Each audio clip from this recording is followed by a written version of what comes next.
தண்ணி இன்னும் கொஞ்சம் நேரம் வச்சுக்கோங்க.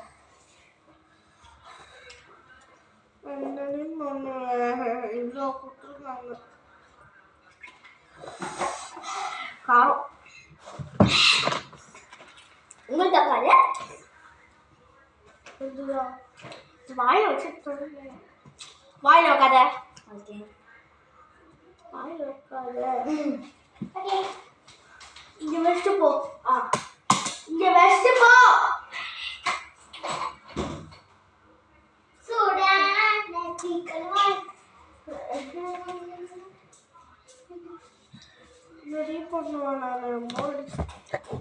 பொட்டியா கீழே பொட்டியா உங்களாலே என் காலை தான் அதே நெக்ஸ்ட் இருக்காது. Of the